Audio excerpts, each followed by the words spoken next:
সবাইকে অভিনন্দন আমাদের জবস ফর ত্রিপুরা ইউটিউব চ্যানেলে। তো বন্ধুরা, আজকে আমরা আলোচনা করব টিপিএসসি এটিও বা টিপিএসসি যে তোমাদের অ্যাসিস্ট্যান্ট টেকনিক্যাল অফিসার যে পোস্টটি বেরিয়েছে সেটার জন্য আমরা কিন্তু প্রমিস করেছিলাম এবং আমরা আমাদের গ্রুপের মধ্যে কিন্তু দিয়েওছিলাম যে কারা কারা ইন্টারেস্টেড আছো ওই ক্লাসগুলো নেওয়ার জন্য। তো এটা হচ্ছে ক্লাস নাম্বার 1। আমরা জানি বন্ধুরা, আমরা 1 মান্থ আমরা লেট করে ফেলেছি ক্লাসগুলো দেওয়ার জন্য। অ্যাকচুয়ালি কিছু পার্সোনাল আমাদের প্রবলেমের জন্য আমরা ক্লাসগুলি আনতে একটু লেট হয়ে গেছে। তো তার জন্য আমি এক্সট্রিমলি সরি, এবং আমরা চেষ্টা করব আজ থেকে প্রত্যেক দিন রেগুলার একটা একটা করে ক্লাস বা টপিক নিয়ে আলোচনা করার জন্য। তো আজকের ফার্স্ট ক্লাস হচ্ছে বন্ধুরা সি প্রোগ্রামিং। আশা করব তোমরা সবাই জানো যে সি প্রোগ্রামিং কিন্তু আমাদের টিপিএসসি এটিও সিলেবাসের প্রথম বা সেকেন্ড যে টপিকগুলো আছে সেগুলোর মধ্যে পড়ে। এখানে কিন্তু বন্ধুরা সি প্রোগ্রামিং বা যে আমাদের বেসিক লেভেল প্রোগ্রামিং আছে সেখান থেকে কিন্তু আমরা এক্সপেক্ট করছি যে 5 to 10 মার্কস তোমাদের থাকতে পারে। যেহেতু এক্সামটা একটু মানে মিনস বলতে যাচ্ছি এক্সামের কোশ্চেন একটু বেশি থাকবে, তার জন্য আমরা বন্ধুরা এক্সপেক্ট করছি যে 5 to 10 marks comes from C programming. Okay, তো দেন চলো বন্ধুরা ক্লাসটা আমরা শুরু করছি। তো প্রথমত হচ্ছে আশা করবো সবাই জানো, কারণ এখানে যারা যারা এলিজিবল সবাই তোমরা টেকনিক্যাল ব্যাকগ্রাউন্ড থেকে। তো সি প্রোগ্রামিং সম্পর্কে আশা করবো তোমরা সবাই কিছু না কিছু ধারণা আছে। যারা ইলেকট্রনিক্স বা ইলেকট্রিক্যালের আছো তোমরাও আশা করি সি প্রোগ্রামিং কিছু না কিছু দেখেছো। তো সি প্রোগ্রামিং কিন্তু বন্ধুরা কেন জরুরি, বা সি প্রোগ্রামিং রিলেটেড থেকে কেন বেশি প্রোগ্রাম কেন বেশি কোশ্চেন আসবে সেটা আমরা পরে বলছি। তো আগে আমরা দেখে নিই সি প্রোগ্রামিং রিলেটেড কী কী জিনিস আমাদের জন্য ইম্পর্টেন্ট। ওকে, তো প্রথমত হিস্টোরি অফ সি নিয়ে যদি আমরা আলোচনা করি, এটা কিন্তু একটা বন্ধুরা বেসিক লেভেল ল্যাঙ্গুয়েজ, যেটা ডেনিস রিচি 1972-তে তোমাদের বেল ল্যাবরেটরিতে কিন্তু একটা বানিয়েছিল, বা তোমাদের একটা ফার্স্ট প্রোটোটাইপটা বানিয়েছিল। ঠিক আছে, এই কোশ্চেনটা বা ডেভেলপ বাই ডেনিস রিচি, এটা নিয়ে কিন্তু বন্ধুরা প্রচুর কোশ্চেন এসেছে। এবং আজকের ডেটে যে দুটো এক্সাম হয়েছে, অ্যাকচুয়ালি আজকের ডেটে তোমাদের পিএনবি যে আরসিটির এক্সামটা হয়েছে, দেন তোমাদের এক্সিএম ভেঞ্চারের তরফ থেকে টিআরএলএম এর জন্য একটা রিক্রুটমেন্ট এক্সাম হয়েছে। দুই জায়গায় কিন্তু বন্ধুরা এই কোশ্চেনটা এসেছে যে সি ল্যাঙ্গুয়েজ কে বানিয়েছে এবং সি ল্যাঙ্গুয়েজ কোথায় বানানো হয়েছে। দুটা থেকে একটা কোশ্চেন কিন্তু আসবেই। তোমরা ধরে নিতে পারো যদি কোশ্চেন লেভেল মডারেট থাকে, দেন তুমি কিন্তু এই দুটা কোশ্চেন থেকে একটা কোশ্চেন এক্সপেক্ট করতে পারো। কারণ আমরা দেখেছি যে এসসি এর এক্সাম বা যারা যারা তোমরা সিনিয়র কম্পিউটার অ্যাসিস্ট্যান্টের এক্সাম দিয়েছো, তোমরা কিন্তু জানো যে এই কোশ্চেনটা এসেছে না আসেনি। আমরা যদি মিথ্যা কথা বলি তাহলে তোমরা কিন্তু কমেন্ট করে জানাবে যে আমরা ভুল বলেছি। ঠিক আছে, সি প্রোগ্রামিংয়ের ক্ষেত্রে বন্ধুরা এই যে সি প্রোগ্রামিংটা এটা কী জন্য মেনলি ইউজ হয়, মেনলি হচ্ছে এটা অপারেটিং সিস্টেম বিল্ড করার জন্য তোমাদের ব্যবহৃত হয়। আমরা যদি বলি বন্ধুরা মাইক্রোসফট অপারেটিং সিস্টেম, এটার মধ্যেও কিন্তু তোমাদের 2-3% কিন্তু সি ল্যাঙ্গুয়েজ ইউজ হয়েছে। ঠিক আছে, তো দেন চলো নেক্সট দেখে নিই কি স্লাইডে আছে আমাদের ফিচার্স অফ সি ল্যাঙ্গুয়েজ যদি আমরা বলি, বা ফিচার্স অফ সি, এখানে সিম্পল এবং এফিশিয়েন্ট কিন্তু একটা ল্যাঙ্গুয়েজ। এবং সি কিন্তু বন্ধুরা অনেক পোর্টেবল ল্যাঙ্গুয়েজ। যদিও যখন ল্যাঙ্গুয়েজটা বানানো হয়েছিল সেটা কিন্তু তখন অত পোর্টেবল ছিল না, দেন ওটার আপগ্রেডেশন ভার্সন আস্তে আস্তে এখন কিন্তু অনেক পোর্টেবল হয়ে গেছে। এবং এটা কিন্তু একটা স্ট্রাকচার্ড প্রোগ্রামিং, মিনস তুমি যদি সি প্রোগ্রামিং জানো, তুমি কিন্তু যে কোনো প্রোগ্রামিংয়ের সম্পর্কে বা যে কোনো প্রোগ্রামিংয়ের কোড দেখে তুমি একটা আইডিয়া পাবে যে প্রোগ্রামিংটা কীভাবে এক্সিকিউট হচ্ছে বা প্রোগ্রামিংটা কীভাবে হচ্ছে। ঠিক আছে, এবং সি কিন্তু বন্ধুরা একটা বেসিক লেভেল ল্যাঙ্গুয়েজ।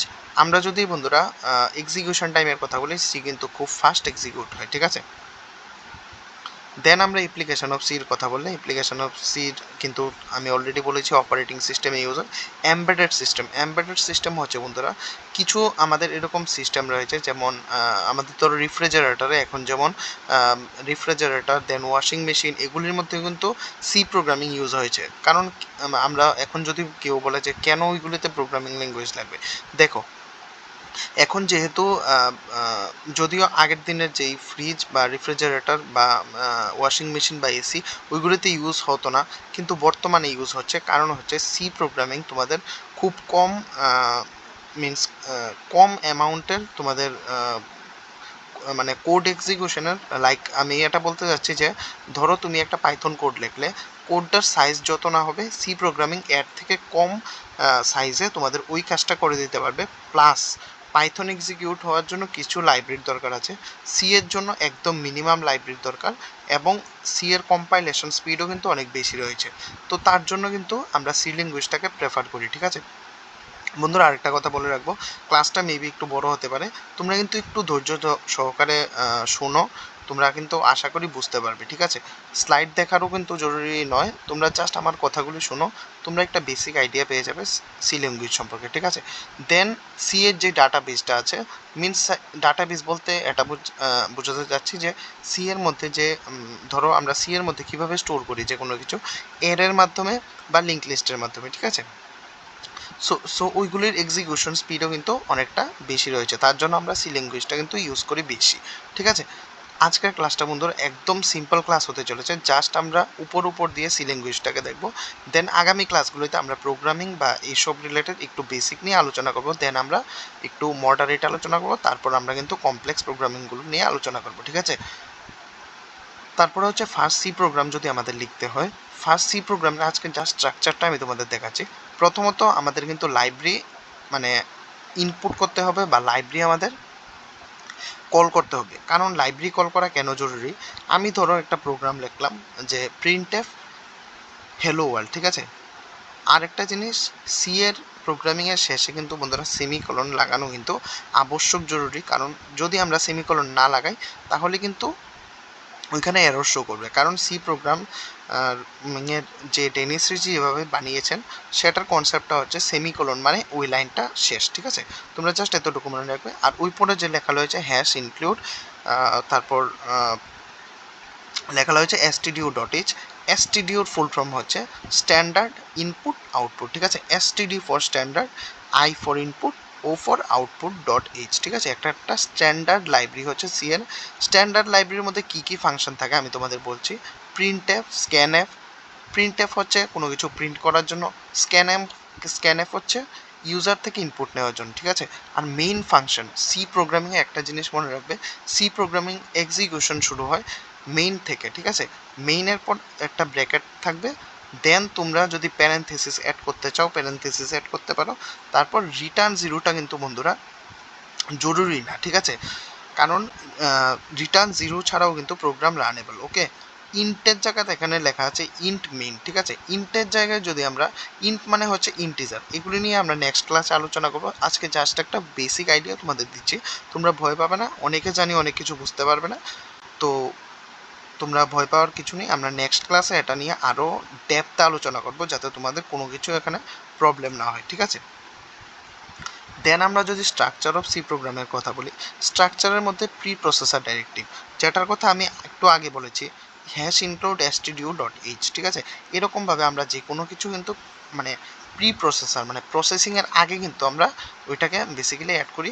তোমরা টেনশন করবে না একদম, কারণ আমি জানি অনেকে জিনিসগুলো বুঝতে পারছো না, জিনিসগুলো একটু complicated, but I will ensure you that আমি তোমাদেরকে মানে বুঝিয়ে ছাড়বো, ঠিক আছে।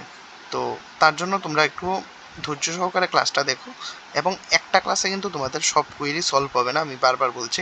একটু ধৈর্য ধরো, আমাদেরকে একটু টাইম দাও, আমরা ফুললি প্রাণপণ চেষ্টা করবো তোমাদেরকে সি প্রোগ্রামিং সম্পর্কে একটা গুড আইডিয়া দেওয়ার জন্য, ঠিক আছে। প্রি প্রসেসর ডাইরেক্টিভ মানে মনে রাখবে প্রসেসিংয়ের আগে যে কাজগুলি হয়, যেমন আমরা লাইব্রেরি ইনপুট করলাম সেটা হচ্ছে প্রসেসিংয়ের আগের কাজ, ঠিক আছে। Then main function, main function তো বললাম প্রোগ্রাম এক্সিকিউশন মেইন ফাংশন থেকে শুরু হয়। দেন স্টেটমেন্ট থাকবে, স্টেটমেন্ট বলতে এখানে প্রিন্টএফ যে আমরা লিখেছি এটা হচ্ছে স্টেটমেন্ট, ওকে। দেন আমরা কিন্তু বন্ধুরা কমেন্ট অ্যাড করতে পারি, আশা করবো যারা তোমরা প্রোগ্রামিং সম্পর্কে জানো। কমেন্ট মানে হচ্ছে ধরো আমরা অনেক সময় কী করি, আমরা নোট করার সময় কী করি যে আমরা মনে করো কিছু একটা নোট করলাম যে আমার নাম এরকম, তারপর আমরা মনে করো লিখে রাখলাম যে কোশ্চেনটা যদি এরকমভাবে আসে তাহলে এটার আনসার এরকম হবে, ঠিক আছে। আমরা অনেক সময় কমেন্ট অ্যাড করি না আমাদের যে কোনো নোটসের মধ্যে, সেরকম প্রোগ্রামিংয়ের মধ্যেও কিন্তু বন্ধুরা কমেন্ট অ্যাড করা যায়, মানে জাস্ট এটা যাতে মনে করো আমি একটা প্রোগ্রাম লিখলাম, আমার পাশের জন যাতে সেটা বুঝতে পারে তার জন্য আমরা যদি কিছু লিখি তাহলে সেটাকে কমেন্ট বলে, ঠিক আছে। তো কমেন্ট লেখার জন্য কিন্তু এখানে তোমাদের কি ইউজ হয় এটা আমি নেক্সট ক্লাসে তোমাদের দেখিয়ে দেবো, কারণ এখানে এখন যদি দেখাই জিনিসগুলো একটু কমপ্লিকেটেড হয়ে যাবে, ঠিক আছে। দেন হচ্ছে সামারি অ্যান্ড হোমওয়ার্ক, তোমাদের কিছু এক দুটা হোমওয়ার্ক দেবো আমরা। হোমওয়ার্ক বলতে হোমওয়ার্কটাও এরকম হবে না। আমি জাস্ট যদি তোমাদের বলি, তোমরা এই যে ফার্স্ট সি প্রোগ্রাম এই জায়গাটা তোমরা একটু স্ক্রিনশট নাও। স্ক্রিনশট নেওয়ার পরে আমাদের যে এখানে বুলেট পয়েন্টগুলি আছে, বুলেট পয়েন্টগুলি সরিয়ে তোমরা প্লিজ এই প্রোগ্রামটাকে একটু রান করো, ঠিক আছে? রান করো। ইন্ট মেইনের পর যে ব্র্যাকেটটা ক্লোজ হচ্ছে তারপরে একটা প্যারেনথেসিস মানে সেকেন্ড ব্র্যাকেট লাগাও, রিটার্ন জিরোর পরে সেকেন্ড ব্র্যাকেটটা ক্লোজ করো, ঠিক আছে? এখানে প্রোগ্রামিংয়ের অ্যাকচুয়ালি আমরা প্রোগ্রামটা লিখতে চাইনি, কিন্তু মানে আমি চাইছিলাম যে প্রোগ্রামটা তোমাদের নেক্সট ক্লাসে বুঝাবো, কিন্তু যাই হোক এই ক্লাসে আমরা অ্যাড করে দিয়েছি। তোমরা এই প্রোগ্রামটা রান করো। রান করলে দেখবে তোমাদের কাছে হ্যালো ওয়ার্ল্ড একটা আউটপুট আসবে। তোমরা মোবাইলে করো, মোবাইলে যদি করতে চাও মোবাইলে করতে পারবে। অনলাইন সি কম্পাইলার বলে গুগলে গিয়ে সার্চ করো, অনেকগুলো সি কম্পাইলার অনলাইন অ্যাভেলেবেল আছে, তোমরা সেখান থেকে কিন্তু করতে পারবে, ঠিক আছে? তো আমি চাইবো এটা তোমরা একটু হোমওয়ার্ক করো করো আর আমাদের টিপিএসসির যেই টেলিগ্রাম গ্রুপটা আছে, মেইনলি টিপিএসসি এটুর জন্য বানানো, সেটাতে একটু ট্রাই করবে জয়েন হয়ে যাওয়া সবার, ঠিক আছে? সেটাতে আমরা পিপিটি বা নোটস বা হোমওয়ার্ক রিলেটেড সব কিছু নিয়ে আলোচনা করবো। তোমাদের কোনো রকম কোয়েরি থাকলে ওই গ্রুপটাতে আমাদের সাথে কানেক্ট করতে পারো, আমি লিঙ্ক ভিডিও ডিসক্রিপশনে দিয়ে রেখেছি। যদি ক্লাসটা ভালো লাগে, ক্লাসের কন্টেন্টগুলো পছন্দ হয়, তোমরা কিন্তু আমাদের চ্যানেলটাকে অবশ্যই সাবস্ক্রাইব করবে এবং ভিডিওটাকে লাইক করে আমাদের জানাবে যে আজকের ক্লাসটা কেমন লাগলো, ঠিক আছে? তো প্রোগ্রামিং স্ট্রাকচার মিনস আমরা যেটা বললাম, পিপিটিটা আমরা টেলিগ্রাম গ্রুপে দিয়ে দেবো, তোমাদের কোনো প্রবলেম হলে তোমরা সেখান থেকে দেখে নিতে পারবে, ঠিক আছে? রিড অ্যাবাউট, আমরা যদি সি এর টোকেন নিয়ে আলোচনা করি, read about C token for next class, ঠিক আছে? নেক্সট ক্লাসে আমরা সি টোকেন রিলেটেড এরকম কিছু একটা নিয়ে আলোচনা করব। টোকেন মিনস হচ্ছে সি এর একদম যে স্মল ইউনিটটা আছে সেটাকে আমরা টোকেন বলি অ্যাকচুয়ালি। সো সেটা নিয়ে আমরা নেক্সট ক্লাসে আলোচনা করব। তো তোমাদেরকে আমি এতটুকুই বলবো, নেক্সট ক্লাসে তোমরা যদি পসিবল হয় সি প্রোগ্রামিংয়ের একটা ইবুকও আমাদের কাছে অ্যাভেলেবেল রয়েছে। আমরা কিন্তু সেটা ইবুক মিনস ডেনিস রিচির যে সি প্রোগ্রামিংয়ের বুকটা রয়েছে সেটা আমরা তোমাদেরকে টেলিগ্রামে দিয়ে দেওয়ার চেষ্টা করব। এখন শেয়ার করব না আমরা, এক দুদিন যাক, তারপর তোমাদের কিন্তু আমরা শেয়ার করব, কারণ এখন যদি দিই তোমরা কিন্তু কোনো কিছু এটা বুঝতে পারবে না, ঠিক আছে? যারা একদম, আমরা কিন্তু ক্লাসটা ফোকাস করছি একদম যারা বেসিক আছো বেসিকের থেকে, ঠিক আছে? সো যারা একটু তোমরা অ্যাডভান্স চলে গেছো তোমরা প্লিজ একটু মানে বোঝার চেষ্টা করো, কারণ যদি ক্লাসগুলো বেসিক থেকে না করাই তাহলে মানে অনেক এরকম স্টুডেন্ট আছে যারা ইলেকট্রনিক্সের বিশেষ করে তাদের বুঝতে একটু প্রবলেম হবে, তার জন্য তোমরা একটু অ্যাডজাস্ট করো। আমরা ডে পার ডে আমরা কিন্তু মানে লেভেল বাড়ানোর চেষ্টা করবো, ঠিক আছে? তো আজকের জন্য এতটুকুই। তো বন্ধুরা, আশা করবো ভিডিওটি তোমাদের ভালো লেগেছে। যদি ভালো লাগে ভিডিওটাকে একটা লাইক করে যাবে, আর চ্যানেলে নতুন হলে চ্যানেলটিকে অবশ্যই সাবস্ক্রাইব করে যাবে, ঠিক আছে? আর আমি লাস্ট আবারও সরি বলছি, আমরা 1 মান্থ আগেই ক্লাসটা আপলোড করার কথা ছিল, কিন্তু কিছু পার্সোনাল রিজনের কারণে আমরা করতে পারিনি। তো আজকের জন্য এতটুকুই, ধন্যবাদ।